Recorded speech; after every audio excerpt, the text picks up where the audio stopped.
I hope this is a great lesson for all these so-called Republicans who have just joined Joe Biden and joined that man, Chuck Schumer, to betray their party, betray their nominee, betray the American people, and betray all of the people who live down on the border, all of the border states. Well, over the weekend, Americans found out the Republican Party isn't really a distinct party from the Democrats. A lot of people toss the term uniparty around, and in many respects, that's exactly what we're seeing right now, at least with the leadership in the Republican Party and a small number of Republicans who have just handed a gift to Joe Biden, a gift to the Democrats, Chuck Schumer, Nancy Pelosi, a gift to the squad, a gift to people breaking the law, millions of people flooding across our southern border, violating our laws and continuing to violate our laws as they stay here. It's a gift to all of them, and it's at your expense. You're paying for this gift. They're calling it a Senate border security bill, but there's not a whole lot of border security in this at all. Our friends over at America First Legal have actually done a full breakdown on this, at least for 10 major points here, and we're going to go through it meticulously because you're not getting the details in this bill on cable news or on the broadcast news shows, the Sunday morning shows. You just had senators up there patting themselves on the back, patting each other on the back, saying, yes, we finally came together and we did something important. It's going to affect all these things, but they won't tell you the details. We're going to show you the details. All right, let's start right here. It doesn't end catch and release. See, right now, the Biden policy is to catch people crossing the border illegally, write them a summons, and then release them into the country. Trump ended that policy, right? Trump ended that policy. So again, number one most important point is they don't need a new law to end catch and release. If the president wants to end catch and release, if the Secretary of Homeland Security wants to end catch and release, they can do it. But this actually does something worse than that. It facilitates catch and release for a whole lot of different populations. They're calling it the non-custodial removal proceedings, and it changes the policy that basically, here, release from custody. Aliens referred for proceedings under this section shall be released from physical custody and processed in accordance with the procedures described in this section. What does that mean? I'll tell you what it means. As of now, catch and release has just sort of been up to the whim of the president. Now they're codifying it into law. So if Trump becomes president in November and then he says, okay, we're going to end catch and release, they can say, no, it's in the law now. You have to release these people. Yeah, they're actually making it harder should Trump win the presidency. This isn't even about Biden right now if they pass this thing. This is about preventing Trump from securing the border. All right, number two. It exempts unaccompanied alien children, says UAC, from the new break glass removal authority. Okay, so this is the thing that you saw Lankford and McConnell doesn't do media anymore because he can't. But you'll see a lot of them saying, no, we have a break the glass emergency where the president can if it reaches a certain point of illegal crossings or even asylum requests through the legal portals, that you can break the glass because there's too many, 5,000, I think is the number that they keep saying. And then he can shut down the border. Okay, number one, false premise. They can shut down the border anytime they want. Okay, the president can declare an emergency. I know this to be true because that's exactly what Donald Trump did. You know how I know that? Because on day one, Joe Biden reversed his emergency order on the border. Okay, so of course they can do that. Now they've set that number to 5,000, but as you can see here, it exempts unaccompanied alien children. Okay, now for context, more than almost 500,000 unaccompanied alien children have come during the Biden administration. So that's 500,000 who were completely exempt from the emergency order. So if you're an unaccompanied child, which means you are controlled right now by the drug cartels and the human traffickers, the coyotes, whatever, you're going to get your free pass across the border. Now, of course, we don't want children to be wandering around the desert and the wilderness on that alien trek or that dangerous trek all by themselves. Of course we don't. You know the best way to keep children from being used as drug mules or to slip into human trafficking and go on this dangerous journey across Mexico to our border? The best way to stop that is to stop encouraging them to do it. If you say any child who shows up will not be accepted, then guess what? The children will stop coming because they're exploiting that law. They're exploiting that loophole, and now they've built it into this so-called break the glass moment. But there's another thing about that break the glass thing. 5,000 is the number that Senator Langford from Oklahoma, was throwing around. During the Obama administration, then Secretary of Homeland Security Jay Johnson said that if they had 1,000 people crossing on any given day, it was unmanageable. It was a crisis. They couldn't handle it. 1,000. Now they're codifying into law 5,000 as the emergency moment. This will be exploited. Of course it will be exploited. By the way, you know how I know for a fact that this isn't going to secure the border and there isn't anything in here that will actually improve the situation? Because Joe Biden is in support of it and Chuck Schumer is in support of it. They agreed to this. So you know that this is just going to continue the policies that they initiated in the first place. All right, number 3, does nothing to end perpetual settlement agreements that have undermined border security for decades. All right, what they mean by that is they've had these agreements with the class action lawyers make these lawsuits on behalf of a certain class of illegal aliens. They get a federal judge to agree to this, and this just allows that to continue, basically. For instance, to abrogate any provision of the stipulated settlement agreement in Reno versus Flores as filed in the United States District Court. What happens is these lawyers get a federal judge or a U.S. attorney to make a settlement, an out-of-court settlement over being sued over border protection. And that settlement now becomes law. It becomes policy. Congress doesn't pass a law. No, a judge agrees to a out-of-court settlement between a U.S. attorney, usually appointed by either Biden or Obama, and some radical lawyer. And then that, because it's a lawsuit, because that's, you know, they got to agree to the settlement because the U.S. agreed to the settlement in court, then that becomes the law. They should stop that process. This actually codifies that process. All right, number 4 from America First Legal. The bill effectively codifies the administration's absurd asylum officer rule. Dozens of state attorneys general are currently challenging in court. They might as well call this the Asylum Officer Empowerment Act, meaning more and more aliens will get asylum based on lax adjudications, and asylum equals a path to green card and citizenship. They put Oprah in there for fun. But what happens is, if you've got an asylum officer that, you know, is an activist and wants to grant asylum to everybody, right? And they don't care. They're calling it lax asylum adjudications. That's not even lax. It's actually proactively. You get a judge who is also an activist, and they're going to grant asylum to everybody. And that's how you get asylum, you get a green card. You get a green card, you get citizenship. You get citizenship, you get to vote. And that's really what this is all about, isn't it? Attorneys general across the country are suing the federal government over this. This preempts that lawsuit and says, oh yeah, this is the law now. It's insane. Oh, let me go back to where I was here. There's Oprah. Okay, number 5. We already hit this. The break glass emergency authority is a disaster. Secretary may use it if there are 4,000 or more aliens. By the way, that's the language. The break the glass is emergency shutdown of the border. The Secretary of Homeland Security may do that if it hits 4,000. First of all, what do you mean may? The Secretary of Homeland Security and the president may do it right now if there's 100 people crossing or 500 people crossing. Here it makes it 4,000 is May. That's 28,000 a week, 121,000 a month, 1.46 million a year. He must use it. That's where they add the shall language. If it's more than 5,000 a day over a week. However, the president still has discretion to override that as well. So the language is you have to break the glass and shut down the border if you get over 5,000 a day. But Joe Biden can say, nah, it's fine. Use your discretion, Joe. All right, so that's outrageous. That's horrible. Republicans agreed to this. Number 6, non-Mexican unaccompanied American child are not counted in the total that triggers the emergency authority. Understand that? So the emergency authority theoretically is triggered at 5,000, but any children who are crossing don't count toward the 5,000. All right, moving on. Number 7. If that wasn't bad enough, there's a provision that allows the Biden team to essentially opt anyone out from the new supposedly expedited proceedings. right?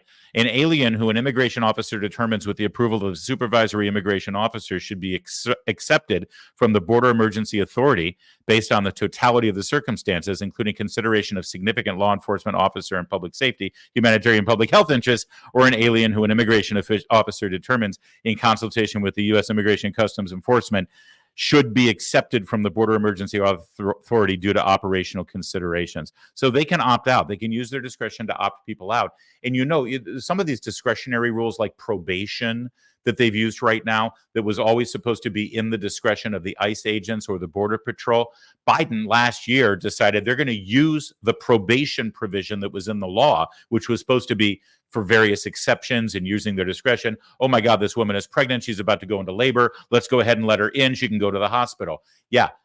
What Biden did a few months ago was just lift that and say, we're using probation to bring in 20,000 a day, 30,000 a month, or whatever it was. So all these things that are supposed to be at their discretion, they just use as a blanket exception. And that's exactly what they'll do here. All right, number 8, it allows Biden to suspend the new authority if he wants to, rendering it meaningless. See, so that's the important thing. If the president finds that it is in the national interest, not even national security interest, because they couldn't get away with that through the laugh test.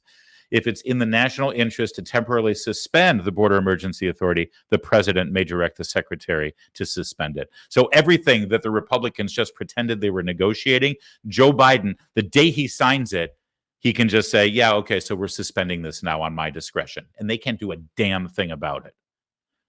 It's insane. That's number 8 from America First Legal. Number 9, the authority is limited in time duration, going down each subsequent year, making it even more useless. So in other words, every year, the provisions that allow them to, break the glass 5,000, whatever, that diminishes every single calendar year after they sign it. So it's as if the border problem is going to get easier and better in the ensuing years. And number 10, the bill wastes a ton of taxpayer money, billions here and billions there for more processing. This is my favorite. $1.4 billion for more FEMA grants to provide shelter. There's also another $1.4 billion for ankle bracelets for people who are actually criminals that cross the border that they know they have a criminal record for. It's a complete and total utter disaster just based on those 10 points that I put out. And you won't hear any Republican senators actually talking about the details of this bill. They're just patting themselves on the back, say, we had a problem and we helped solve it. We can work with our Democrat friends. We can do that. Let me ask you a fundamental question. Joe Biden, Chuck Schumer, the Democrats, they have been ignoring existing law. They've been ignoring the law that the border should be protected. They've been ignoring law with regard to asylum seekers. On day one, Joe Biden reversed all of the executive orders that Donald Trump had legally put forth. So he purposely went out of his way to reverse what had been working on the border. So ask Mark Langford, ask Mitch McConnell, ask any other, Mitt Romney, any other Republican who might sign up for this. Ask them this.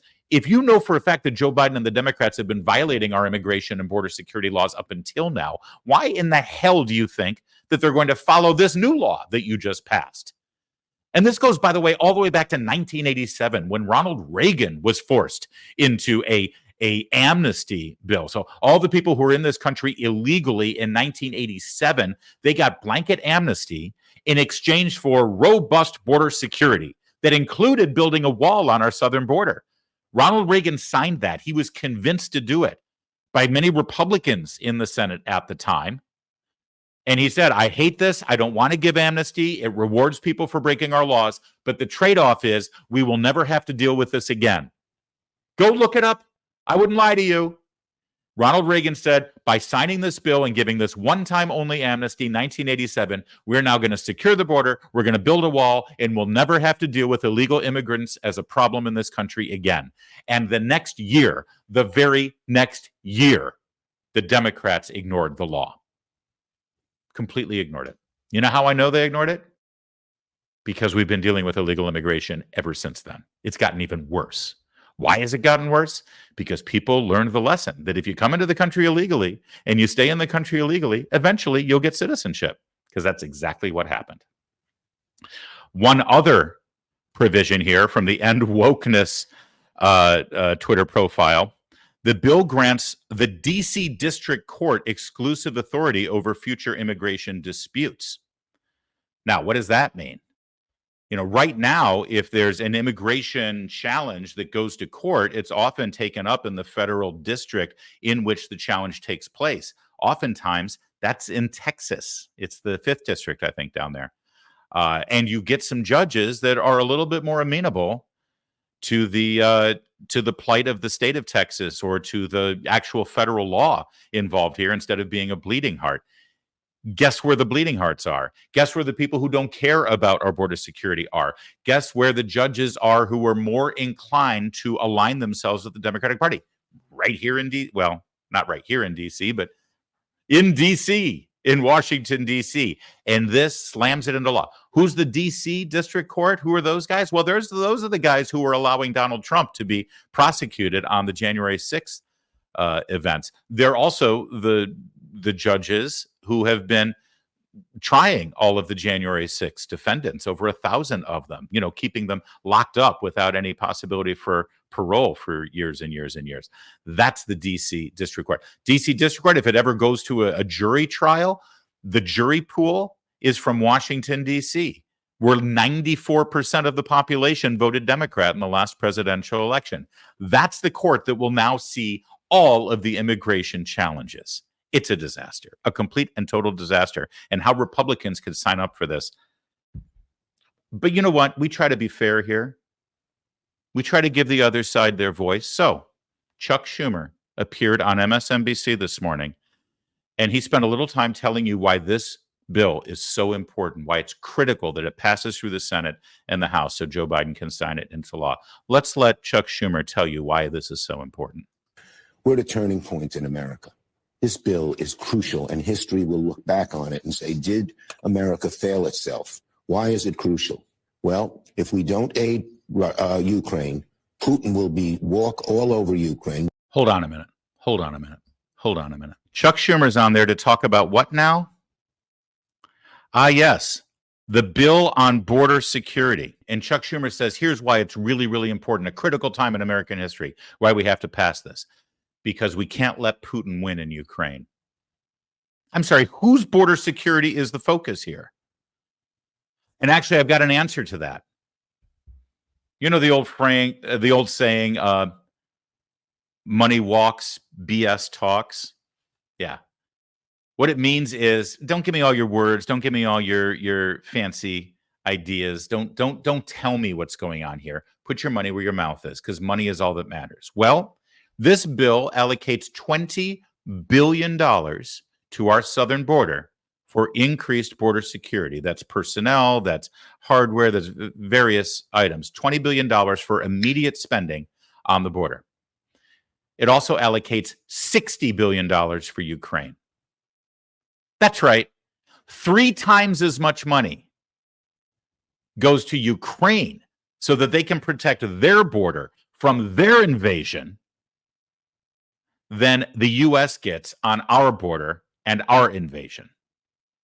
We'll let Chuck Schumer continue here. Putin will walk all over Ukraine. We will lose the war, and we could be fighting in Eastern Europe in a NATO ally in a few years. Americans won't like that. First of all, he keeps saying we are going to lose the war in Ukraine. I mean, with all due respect, and I hate what happened to the Ukrainian people, and they are fighting vigilantly to fend off invasion, and my heart is with them. But it's not our war. Why is a sitting U.S. senator, the majority leader in the United States Senate, Chuck Schumer, saying we can't lose this war? What do you mean we?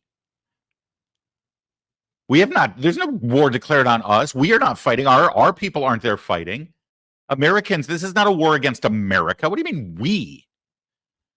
And the second thing he just said there, if you missed it, was if Putin wins and then he turns to a NATO country, then our troops will be fighting there, and the American people won't like that. In other words, you better keep spending money in Ukraine, because it sure would be a shame for your sons and daughters to have to be sent over there next. It's a despicable tactic from a despicable individual. All right. And then, again, asking about our border security bill, he first tells you about Ukraine, and then... If we don't help Israel defend itself against Hamas, that perpetual war will go on and on and on. If we don't help humanitarian aid to the starving Palestinians in Gaza, hundreds of thousands could starve. And So look at this. They're like, even the people at MSNBC know what's going on here. He's talking about Ukraine and Russia. He's talking about NATO. He's talking about Israel. He's talking about starving Palestinians. And so they actually take him off the screen and they put up a graphic about the actual, our border and our problem and fentanyl and what the bill does for the southern border, because that's the one thing he's not even mentioning. I think we should aid Israel in fighting Hamas. And if you really do think that American tax dollars should go to humanitarian aid for the Palestinian people, I mean, that's worthy of debate, certainly.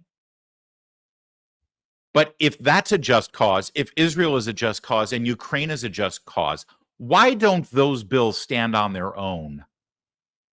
Why do they have to be included in this big, broad border security bill? The American people demand action right now on the border. So while they're coming up with what they are pretending to be action, they then throw half of it in there with Ukraine, Israel, and Palestine, whatever the hell Palestine is. They're lying to you. And if these are just causes, then hey, one standalone bill, we're going to support Israel. Vote yes or no. One standalone bill, we're going to send humanitarian aid to the Palestinian children that are starving. Up or down, yes or no. One bill to help Ukraine out. We have never had one standalone bill to fund the war in Ukraine. Every single time Congress has voted to spend more money for the Ukrainian war effort, it has been part of another bill. This time it's for border security. Last time it was for hurricane relief in Florida. If it's such a just cause, why won't they just vote on it on its own? They always add it to things that people need and people want. The border, everyone has said it's chaos. A speaker, you just saw Speaker Johnson, he said it's chaos. We have to do something legislative a few months ago. But what has happened, in answer your question, so this is crucial for America. It's a turning point. History is going to look over our shoulders and say, did we rise to the occasion? To his credit, Mitch McConnell did. But too many Republicans, including Speaker Johnson, are just scared to death of Donald Trump. Donald Trump has said he wants chaos. Donald Trump has not said he wants chaos, and I'm done with Chuck Schumer now. We can just move on there. But I hope this is a great lesson for all these so-called Republicans who have just joined Joe Biden and joined that man, Chuck Schumer, to betray their party, betray their nominee, betray the American people, and betray all of the people who live down on the border, all of the border states. And by the way, betraying New York City and Philadelphia and Chicago, because they're bearing a huge burden right now with the illegal immigrants that have flooded through, thanks to Joe Biden. I hope the Republicans listen to what just happened, because here we are. We're in the afterglow of bipartisanship. We're in the afterglow of joining hands and singing Kumbaya and saying, see, we can actually get things done here. And within 24 hours, Chuck Schumer is there with his venom coming out of his fangs, criticizing Republicans. They're scared to death of Donald Trump. Donald Trump wants chaos. He doesn't want anything because he wants to be. Donald Trump fixed the chaos. Joe Biden has created the chaos. And the way to fix it is not with this bill that has zero demand for a border. You'll hear people say, oh, there's $500 billion for a border wall. It sets aside the money. Build it.